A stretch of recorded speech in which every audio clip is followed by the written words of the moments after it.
오늘 주일 예배는 인생을 인정으로 풀면 안 된다라는 제목으로 잠깐 시간 은혜를 나누고자 합니다. 우선 여러분, 성경이 가르쳐주는 인생관이란 무엇이냐? 인생은 오른쪽으로 갔다가 왼쪽으로 갔다가 이렇게 움직이는 추와 같다.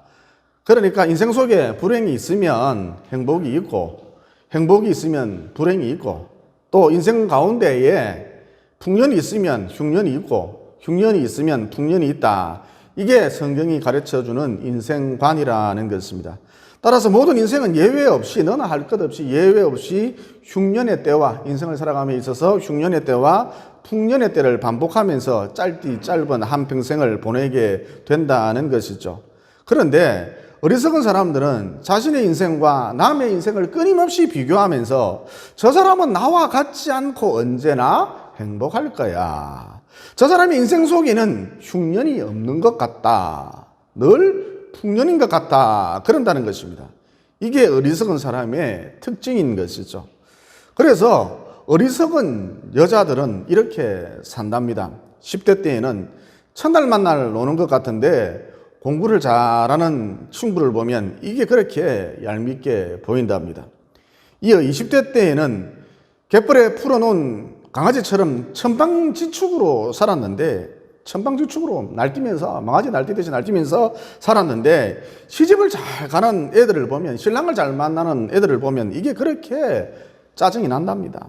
이어 30대에는 친구랑 성형외과에 가서 똑같이 성형수술을 받았는데, 똑같이 쌍꺼풀 수술을 했는데 친구는 수술한 티가 전혀 나지 않더라는 것입니다. 그래서 그 친구를 보면 괜시리 화가 난대요. 자기는 수술한 티가 확실하게 나는데.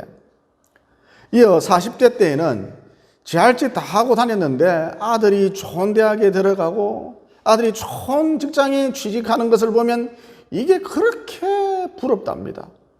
이어 60대 때에는 남편이 엄청난 재산을 남기고 하루아침에 심장방비로 깨끗하게 깔끔하게 죽었대요. 이게 또 그렇게 은근히 부럽답니다. 여러분, 이와 같이 어리석은 사람은 항상 비교하고 비교한 다음 부러워한다는 것이죠. 또 저 사람은 언제나 행복할 거야. 저 사람의 인생 속에는 흉년이 없을 거야. 늘 그런다는 것이죠. 사실 알고 보면 피장파장인데 인생은 거기서 거기입니다. 그러니까 여러분, 그 어떤 인생이든 그 인생을 들여다보면 나와 똑같은 아픔이 있고, 그 인생을 들여다보면 나와 똑같은 눈물이 있고, 나와 똑같은 서러움이 있고, 나와 똑같은 탄식이 있고 쓰라림이 있다는 것입니다. 그래서 앞서 말씀드렸습니다만 성경이 가르쳐주는 인생관이란 어느 누구든지 흉년의 때와 풍년의 때를 번갈아 가면서 짧디 짧은 한평생을 보내게 된다는 것이죠. 그러면 인생을 어떻게 사는 게 지혜로운 것인가? 자신의 인생 속에 좋은 일이 생겼다고 해서 너무 지나칠 정도로 펄쩍펄쩍 뛰면서 너무 지나칠 정도로 기뻐하지 말라는 거예요. 반대로 자신의 인생 속에 나쁜 일이 생겼다고 해서, 흉년이 왔다고 해서 너무 지나칠 정도로 낙심하지 말라, 주눅들지 말라는 것입니다. 이어 모든 일, 모든 것, 모든 사건, 하나님이 다스리신다는 이 믿음 안에서 내게 기쁜 일이 생기든 내게 슬픈 일이 생기든 내게 흉년이 오든 내게 풍년이 오든 그 어떤 일이 생기든 한결같이 예배하라는 것입니다. 여러분, 이게 성경이 가르쳐주는 인생을 살아가는 지혜, 인생을 살아가는 방법론이거든요. 이어 이렇게 살면 기쁠 때나 슬플 때나 흉년의 때나 풍년의 때나 이렇게 살면 한결같이 예배드리면 복잡한 퍼즐이 하나둘씩 들어맞아서 마침내 드디어 작품이 되듯이 어느 순간 내 인생도 하나님의 작품이 된다는 것입니다. 그 다음 본문은 엘리멜렉 가정사에 대한 이야기인데, 엘리멜렉은 거의 드러나지를 않고 엘리멜렉의 며느리 룻이 계속해서 드러나고 있거든요. 마치 주인공인 것처럼. 그러면 왜 이런 일이 벌어지는가? 한마디로 똑같이 흉년을 경험하고 있는데, 인생 속에 흉년이 다가왔어요. 그래서 똑같이 다 같이 흉년을 경험하고 있는데 룻의 태도가 좋았기 때문입니다. 따라서 본문이 주는 또 다른 메시지가 무엇이냐? 어떤 상황이나 조건이 인생을 결정짓는 것이 아니라 그 사람의 태도가 인생을 결정짓는다는 것입니다. 그러니까 그 사람이 어떤 태도를 갖느냐에 따라서 좋은 인생이 될 수도 있고 그 사람이 어떤 태도를 갖느냐에 따라서 나쁜 인생이 될 수도 있다는 것이죠. 다시 말해 어두울 때, 흉년의 때 믿음을 저버림으로 더욱 어두워지는 인생, 곧 나쁜 인생이 있고 어두울 때, 흉년의 때 자신의 믿음을 더욱 드러냄으로써 예를 들어서 주님 한 분만으로 저는 만족합니다. 날 구원해 주신 주님 정말 감사합니다. 여호와는 나의 목자시니 내게 부족함이 없으리로다. 하나님을 사랑하는 자 곧 그 뜻대로 부르심을 입은 자들에게는 모든 것이 합력하여 선을 이루느니라. 이 고난이 지나간 다음에 내가 정금같이 나오리라. 그러면서 자신의 믿음을 더욱 드러내므로 빛을 발하는 인생, 좋은 인생이 있다는 것입니다. 그래서 방금 전 말씀드렸다시피 그 사람이 어떤 태도를 갖느냐에 따라서 좋은 인생이 될 수도 있고 그 사람이 어떤 태도를 갖느냐에 따라서 나쁜 인생이 될 수도 있다는 것입니다. 다시 한번 강조합니다. 어떤 형편이, 환경이, 상황이, 조건이 내 인생을 결정짓는 것이 아니라 태도가 내 인생을 결정짓는다는 것입니다. 이어 좀 더 구체적으로 본문이 주는 메시지가 무엇이냐? 누구든지 살다 보면 흉년의 때를 만나기 마련인데 그때 결코 믿음의 자리를 떠나지 말라는 것입니다. 1절에 보면 흉년이 들었는데 이 흉년이 어디에 들었다고 하셨습니까? 유다 베들레헴이라고 하셨지요. 여러분 여기서 유다란 야곱의 넷째 아들 이름인데 유다란 찬송 기쁨이라는 뜻이거든요. 또 베들레헴이란 떡집이라는 뜻입니다. 그러니까 한마디로 기쁨이 넘치고 찬양이 넘치는 떡집에 흉년이 들었다는 것이죠. 그러면 이는 무엇을 의미하느냐? 교회 나와서 이렇게 열심히 신앙생활을 한다고 해서 흉년이 없는 것이 아니다. 얼마든지 흉년이 들 수 있다는 것입니다. 여러분이 하나님을 잘 섬겨도 얼마든지 흉년이 들 수 있다는 것입니다. 내 인생 속에 흉년이 다가온다는 것이죠. 예를 들어서 일거리가 뚝 끊겨버리거나 하는 일이 꼬이거나 자식이 삐뚤어지거나 얼마든지 이런 일이 생길 수 있다는 것입니다. 여러분 내 영혼 평안해, 내 영혼 평안해, 내 영혼 평안해라는 찬송 다들 잘 아시지요? 이 찬송가를 지은 분 풍년의 때, 인생 풍년의 때, 평탄할 때 이 찬송가를 지은 게 아니거든요. 흉년의 때, 인생 흉년의 때, 너무너무 힘들 때, 큰 풍파가 인생 속에 몰아칠 때에 이 찬송시를 적었답니다. 그러니까 내 영혼 평안에 이 찬송가를 만드신 분, 흉년의 때를 지나면서 큰 깨달음을 얻은 것이죠. 즉 흉년의 때에도 하나님의 메시지가 있더라. 흉년의 때에도 하나님의 사인이 있더라. 흉년의 때에도 하나님의 신호가 있더라. 또 비록 흉년의 때이지만 내 인생 흉년의 때이지만 자기에게 말할 수 없는 유익함이 있더라는 것이죠. 그래서 그는 흉년의 때를 인생 흉년의 때를 지나면서 내 영혼 평안해 내 영혼 평안해라는 찬송시를 적을 수 있었던 것입니다.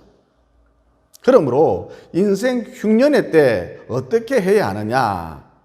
신앙생활 잘하고 있는 나에게 왜 이런 일이 닥치지 이런 일이 미치지 그러면서 황당해하거나 낙심하지 말고 끝까지 진득하니 예배의 자리 믿음의 자리를 지키라는 것입니다. 그러면 방금 말씀드렸듯이 이 흉년의 때에 이 인생 흉년의 때에 나를 향한 하나님의 뜻이 나를 향한 보다 큰 하나님의 뜻이 깨달아지고 하나님의 밑그림이 보이기 시작하고 또 비록 흉년의 때이지만 인생 흉년의 때이지만 내게 큰 유익함이 있다는 것입니다. 즉 풍년 못지않는 흉년을 보낼 수 있다는 것이죠. 같이 진득하니 예배의 자리 믿음의 자리를 지킬 때 이런 일이 있다는 것입니다. 그런데 삶 속에 고난이 오면 즉 인생 흉년의 때를 지나면 나만 어렵고 나만 힘들고 다른 사람은 모두 평안하게 행복하게 보인다는 것입니다. 그래서 어떻게 하죠? 교회 다녀도 별 수 없네. 하나님 믿어도 별 수 없네. 그러면서 세상을 기웃거리기 시작한다는 것이죠. 즉 유다 베들레헴보다 교회보다 이방 땅인 모압이 세상이 더 아름답게 더 멋있게 보인다는 것입니다. 그러나 교회를 떠나 유다 베들레헴을 떠나 모압으로 가면, 세상으로 가면 지금보다 훨씬 더 비참해진다, 완전히 망한다, 박살난다는 것이죠. 여러분, 이게 룻기서의 주제거든요. 1절에 보면 엘리멜렉 가정이 모압 땅에 거류했다 그랬잖아요. 거류란 잠시 머무는 것을 의미하지 않습니까? 그러니까 엘리멜렉이 유다 베들레헴을 떠나 모압으로 갔는데, 교회를 떠나 세상으로 갔는데 거기서 계속 사는 게 아니라 잠깐 머물러 있으려 했다는 것입니다. 그런데 결국 어떻게 됐지요? 엘리멜렉이 유다 베들레헴으로 교회로 돌아오지 못하고 모압 땅에 살다가 죽었습니다.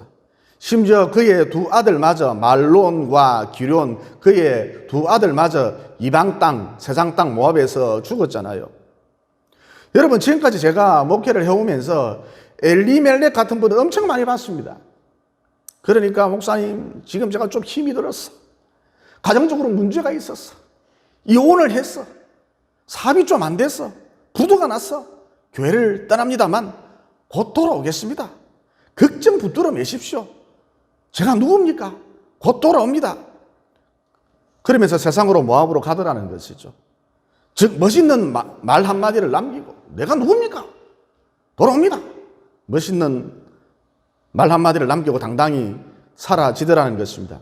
그러나 돌아오는 분 거의 보지를 못했거든요. 그리고 수년 후 돌아와야 할 사람은 안 돌아오고 부고장 하나만 달랑 날라오더라는 것입니다. 따라서 무슨 얘기입니까? 힘들다고 해서, 어렵다고 해서, 인생 흉년의 때가 왔다고 해서 교회를 버리면, 유다 베들레헴을 떠나면, 믿음을 버리면, 예배를 드리지 않으면 그것으로 완전히 박살이 난다, 끝장이 난다는 것이죠. 그러므로 흉년의 때라 할지라도, 인생 흉년의 때를 맞이했다 할지라도 그 가운데 놀라운 하나님의 신호 사인 메시지가 있다. 또 내게 유익함이 있다. 이 흉년의 때라 할지라도 내게 큰 유익함이 있다라는 이 진리를 붙드시고 끝까지 믿음의 자리, 예배의 자리를 지키시기를, 즉 유다 베들레헴을 떠나지 마시기를 예수님 이름으로 진심으로 축원을 드립니다. 여러분, 우리 교회사에 있어서 기도응답의 대가 그러면 5만 번 기도응답을 받았던 조지 물러하고 중국 선교사 허드슨 테일러라 할 수 있습니다. 특히 허드슨 테일러 이분 처음부터 기도의 사람은 아니었거든요. 여러분, 중국에는 풍토병이 많은가 봐요. 코로나도 중국에서 왔지 않습니까? 그래서 허드슨 테일러도 풍토병에 걸려서 몇 번씩이나 죽을 고비를 넘겼답니다. 또 중국 현지인들의 방해와 핍박 때문에 선교 사역이 엉망이 되었다죠. 하지만 이런 과정 속에서, 이런 흉년을 지나면서 통해서 허드슨 테일러가 큰 것 하나를 깨닫게 되었답니다. 그게 무엇이냐? 삶의 모든 결론은 환경에 있는 것이 아니라 하나님과의 관계에 있더라. 그래서 허드슨 테일러는 기도하는 일에 자신의 모든 에너지를 쏟아 부었답니다. 그러자 어느 순간부터 마음의 두려움이 사라지고 담대함이 생기더라는 것이죠. 또 어느 날은 그가 기도했더니 영국에서 무려 900명이나 되는 선교사들이, 한두 명이 아닙니다. 영국에서 무려 900명이나 되는 선교사들이 자기를 도우려고, 지원하려고 중국 대륙을 방문하기도 했답니다. 여러분, 허드슨 테일러가 살았던 그 시절, 그 과거, 그 옛날, 영국에서 중국으로 간다는 것은 달나라 가는 것하고 똑같았거든요. 그러니까 무슨 얘기냐? 기도하는 일에 에너지를 쏟아 부었더니 있을 수 없는 일이, 기적이 일어나더라는 것입니다. 따라서 인생 풍년의 때든 흉년의 때든 죽어도 나는 교회에서 죽겠다, 기도하다가 죽으리라, 그래야 희망이 있는 것이지, 믿음을 버리면, 예배의 자리를 떠나면, 교회를 박차고 나가면 그것으로 끝장난다는 것이죠. 여러분, 제가 목회하면서 겪었던 일인데, 어떤 목사님이 이야기하기를 들이 고3 큰 보내겠다. 여기에는 자꾸 해야 할 일도 많고, 심지어 학생인데 유년부 교사까지 지금 하고 있고, 또 우리 교회는 손이 많이 가고, 또 버스까지 타고 와야 하고, 그래서 가까운 큰 교회로 보내겠대요. 그러니까 이제 점점 힘들어지니까, 갈수록 힘들어지니까 고3이니까 이 교회를 떠나겠답니다. 고3이어서 힘들어서 떠난대요. 가겠대요. 떠난답니다. 여러분, 물론 교회는 다 같은 교회, 다 같은 하나님의 집이기는 합니다만, 그래도 하나님의 섭리 가운데 하나님이 내 발걸음을 인도해 주신 그런 교회가 있거든요. 그러니까 이 집사님은 이런 하나님의 섭리를 완전히 깡그리 무시했던 것이죠. 이어 하나님의 섭리를 무시하는 사람들의 특징, 자기 마음대로, 자기 편할 대로 결정해 버린다는 것입니다. 이어 이분 이런 식으로 자기 마음대로 편할 대로 결정해 놓고는, 목사님, 우리 아들 좋은 대학 갈 수 있도록, 수도권 대학에 진학할 수 있도록 안수기도를 좀 해주십시오, 그러더라는 것이죠. 그래서 제가 뭔 힘이 있습니까? 큰 소리로 안수기도를 해주었습니다. 아들아, 서울대학 붙어라. 다 들으라고, 동네 사람 다 들으라고, 교인들 다 들으라고 안수기도를 해주었습니다. 물론 제 마음속으로는 아무데나 가라, 집 가까운 데 가라, 그러면서 그렇게 안수기도를 해주었습니다. 여러분, 이놈이 서울대학교에 가면 그 인생 속에 흉년이 없을까요? 당연히 흉년이 있습니다. 서울대학교가 아니라 그보다 더한 대학을 간다 할지라도 흉년이 있습니다. 인생 속에 극심한 흉년이 다가옵니다. 그러면 그때 이놈이 어떤 결정을 내릴까요? 참고 견디기보다는, 믿음으로 반응하기보다는 떠나는 쪽으로 결정해버릴 가능성이 매우 높다는 것이죠. 왜냐? 힘들면 떠난다. 고3이라서 떠난다. 자기 엄마를 통해서 이걸 배웠거든요. 힘드네 떠난다. 이걸 배웠거든요. 그런데 만약 여러분, 여집사님이 아들에게 말하길, 고3이고 뭐고 간에 네가 있던 자리 지켜. 네가 해야 할 일 끝까지 완수해. 뭐라도 조금 일찍 일어나서 버스 타고 와. 그렇다면 이 아이가 흉년의 때에, 인생 흉년의 때에 어떤 결정을 내릴까요? 그러니까 이 아이가 나중에 자라서 회사에 다닐 때에 회사가 어려워졌단 말입니다. 그때 이 아이가 어떤 결정을 내리겠느냐 하는 것이죠. 아마도 참고 견디면서, 믿음으로 반응하면서 사장과 더불어 회사를 끝까지 지키고 마침내 회사를 살려냈을 거예요. 여러분, 이게 기독교 명문 가문입니다. 서울대를 보내야 기독교 명문 가문이 아니라.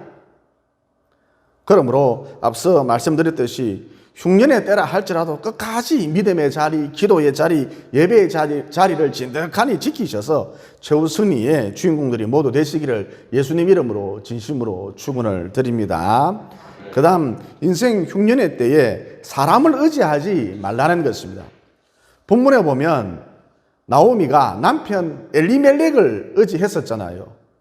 그런데 이 남편이 갑자기 죽었답니다.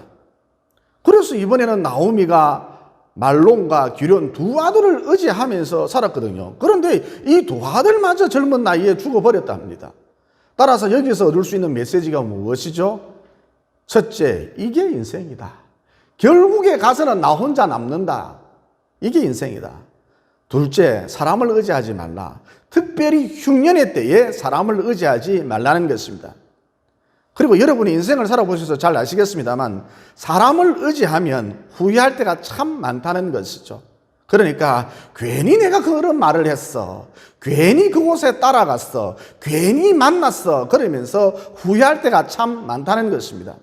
그런데 하나님을 의지하면 후회가 없다는 것이죠. 또 사람에게 내 숨은 사정을 얘기하면, 털어놓으면 금방 소문이 나거든요. 그래서 내 사정을 늘어놓았던, 내 사정을 속속들이 알고 있는 그 사람과 원수되기 십상이라는 것입니다. 그런데 하나님께 내 숨은 사정을 얘기하면, 아뢰면 일체 소문이 나지 않습니다. 더 나아가 소문이 나지 않을 뿐만 아니라 응답이 있다는 것입니다. 그러므로 내가 의지하는 명단들 싹 다 지워버리십시오. 특별히 흉년의 때에 내가 의지하는 명단들 싹 다 지워버리십시오. 이어 철저히 결사적으로 사생결단식으로, 때론 금식절식하면서 사생결단식으로 우리 하나님만 의지하고 붙드심으로 마지막 승리의 주인공들이 모두 되시기를 예수님 이름으로 진심으로 축원을 드립니다. 그 다음, 인생 흉년의 때에 서둘러 믿음의 자리로, 예배의 자리로, 곧 교회로 돌아가라는 거예요. 흉년의 때 믿음의 자리, 기도의 자리를 지키면, 교회를 지키면 물론 더더욱 좋겠습니다만, 떠났다면, 인생 흉년이라서 괴롭다고 교회를 떠났다면, 믿음의 자리, 예배의 자리를 떠났다면 다시 돌아오라는 거예요. 6절에 보면 나오미가 유다 베들레헴으로 가려 했거든요. 그래서 나오미가 위대한 것입니다. 여러분, 나오미가 유다 베들레헴으로 가면 어떤 소리를 들을 것 같습니까? 저 사람 모압으로 이민 가서 잘 살 줄 알았는데, 떵떵거리면서 잘 나갈 줄 알았는데 알거지가 되었네? 산거지가 되어서 돌아왔네? 이런 소리를 들을 게 뻔합니다. 하지만 그럼에도 불구하고 나오미는 유다 베들레헴으로 가려 했던 것이죠. 그래서 나오미가 위대한 것입니다. 그런데 나오미가 믿음을 지키기 위해서, 신앙을 회복하기 위해서 베들레헴 행을 결심한 것이 아니라, 유다 베들레헴에 식량이 넘쳐난다는 소식을 듣고 먹고 살기 위해서, 입에 풀칠하기 위해서, 직장을 구하기 위해서 베들레헴으로 돌아왔거든요. 그렇다면 과연 나오미가 위대하냐? 의구심이 든다는 것입니다. 그러나 여러분, 신앙 때문에 돌아왔건, 먹고 살기 위해서 돌아왔건, 취직자리를 얻으려고 돌아왔건, 어떤 이유에서건 돌아왔건, 베들레헴으로 돌아왔다는 것, 예배의 자리, 기도의 자리, 말씀의 자리, 신앙의 자리, 교회로 돌아왔다는 것, 이것 자체가 위대하다. 이게 본문의 메시지다라는 것이죠. 여러분, 우리 주변에 보면 뭘 좀 얻어먹으려고 교회에 오시는 분들 있죠. 또 배우자 구하려고, 결혼하려고 교회에 오시는 분들도 있습니다. 또 장사하려고 교회에 오시는 분들도 있습니다. 또 연애하려고, 교회 가면 여자 많다, 남자 많다 그러니까 연애하려고 교회에 오는 분들도 있습니다. 또 사람과 사귀려고, 인맥 넓히려고 교회에 오시는 분들도 있지요. 여러분, 이런 분들을 보면 어떤 생각이 드십니까? 저게 뭐냐, 의의가 없다 그럴 것입니다. 그런데 하나님의 생각은 그렇지 않다는 것이죠. 어떤 이유로 돌아왔건, 베들레헴으로 돌아왔다, 교회로 돌아왔다, 믿음의 자리, 예배의 자리로 돌아왔다, 이것 자체를 아주 귀하게 보시고 위대하다 그러신다는 거예요. 그러면 그 이유가 무엇인가? 처음에는 뭘 얻어먹으려고, 인맥을 넓히려고, 연애하려고, 배우자 구하려고 교회에 나왔지만, 이런 사람들이 나중에 집사도 되고, 권사도 되고, 장로도 되고, 심지어 목사도 되기 때문인 것이죠. 여러분, 우리 주변에 이런 경우 심심치 않게 많이 볼 수 있을 것입니다. 따라서 어떤 이유에서건 그 사람이 예배의 자리로, 믿음의 자리로, 교회로, 신앙의 자리로 돌아왔다는 건 위대하다는 것이죠. 하나님이 위대하다 그러신다는 것입니다. 그래서 나무의 인생도 위대한 인생이라 할 수 있는 것이죠. 그러므로 흉년의 때 교회로 돌아오셔서, 더 많이 교회에 머물러 계셔서, 예배의 자리, 믿음의 자리로 돌아오셔서 하나님 보시기에 위대한 인생들이 다 되시기를 예수님 이름으로 진심으로 축원을 드립니다. 덧붙여 나오미는 참 인정이 많은 사람이었거든요. 그래서 며느리 둘을 앉혀놓고, 너희들 젊은 나이에, 꽃다운 나이에 가부가 되었으니까 너희들 인생이 참 아깝지 않느냐, 고향으로 가서 좋은 남자를 만나거라, 고향으로 가서 다시 재혼해라 그랬답니다. 그러자 며느리 오르바가 어떻게 했습니까? 시어머니 나오미의 인정어린, 참 인정이 많지요. 인정어린 충고를 듣고 모압으로 갔지 않습니까? 그러면 이 대목에서 여러분, 나오미는 좋은 사람입니까? 나쁜 사람입니까? 나쁜 사람인 것이죠. 왜냐? 오르바도 구원받을 수 있었는데 이 기회를 영영 상실해 버렸기 때문입니다. 그러니까 시어머니 나오미가 오르바를 보고 강권하여서, 인정에 얽매이지 말고, 인정스럽게 말하지 말고 오르바를 보고 강권하여, 너도 룻처럼 결단해라, 룻이 옳다, 베들레헴으로 가자, 가서 베들레헴으로 가서 우리도 여호와를 섬기자 그러면서 그녀도, 오르바도 베들레헴으로 데려왔어야 마땅하다는 것이죠. 그러면 며느리 눈 말고 오르바도 구원받을 수 있었잖아요. 따라서 이 대목이 주는 메시지가 무엇이냐? 인생을 인정으로 풀면 안 된다. 인생을 신앙으로, 말씀으로, 사명으로 풀어야 한다는 것이죠. 그러니까 나오미가 흉년의 때 베들레헴으로 돌아온 건 위대한 일입니다만, 인생을 그 후에 인정으로 풀었다는 그 점은 아주 나쁜 점이라는 것입니다. 저도 마찬가지입니다. 저 혼자 교회 일을 다 해버리면 우리 목사님 참 인정이 많다, 이런 소리를 들을 수 있겠지요. 하지만 하나님이 보실 때는, 하나님의 판단, 하나님이 보실 때는 나쁜 목사라는 것입니다. 왜냐? 여러분이 이 땅에 산 날 동안 충성할 기회를 놓치기 때문입니다. 사명 감당할 기회를 놓치기 때문인 것이죠. 그래서 결과적으로 종국적으로 영원한 멸류관, 영원한 상급을 받지 못하도록 만들기 때문인 것입니다. 그러므로 남은 인생을 어떻게 살 것인가?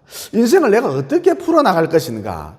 인정이 아니다, 신앙으로, 말씀으로, 사명으로 풀어나가셔서 하나님이 보실 때에 좋은 사람이 되시기를 예수님 이름으로 진심으로 축원을 드립니다. 기도드리겠습니다. 사랑의 하나님, 오늘 말씀을 통해 흉년과 풍년을 번갈아 가면서 반복하면서 사는 게 인생이라는 진리를 깨닫게 되었습니다. 그러므로 기쁜 일이 생겼다 하여서 너무 지나칠 정도로 좋아하지도 말고, 나쁜 일이 생겼다 하여서 너무 지나칠 정도로 낙심하지 않도록 도와주시옵소서. 또 무엇보다 인생 흉년의 때에 예배의 자리, 믿음의 자리를 진득하니 지켜나가므로, 비록 흉년의 때를 내가 지나고 있지만 그 가운데에서도 하나님의 메시지를 발견해내고 내 인생이 더없이 유익해질 수 있도록 인도해 주셔서 풍년 같은 흉년을 보낼 수 있도록 도와주시옵소서. 그리고 내가 의지하는 명단을 이참에 싹 다 지우고, 특별히 흉년의 때에 내가 의지하는 명단을 싹 다 지우고 철저히 하나님만 의지할 수 있도록 내 발걸음을 이끌어 주시사 마침내 최후 승리의 주인공이 다 될 수 있도록 도와주시옵소서. 또 인생을 인정으로 풀지 말고 말씀으로, 사명으로, 신앙으로 풀어서 하나님 보시기에 언제나 좋은 사람이 될 수 있도록 도와주시옵소서. 흉년의 때 믿음의 자리, 예배의 자리를 지키라. 또 믿음의 자리, 예배의 자리를 떠났다 할지라도 다시 돌아오라. 이것이 위대한 인생이다. 이렇게 가르쳐 주신 예수님 이름으로 기도드리옵나이다. 아멘.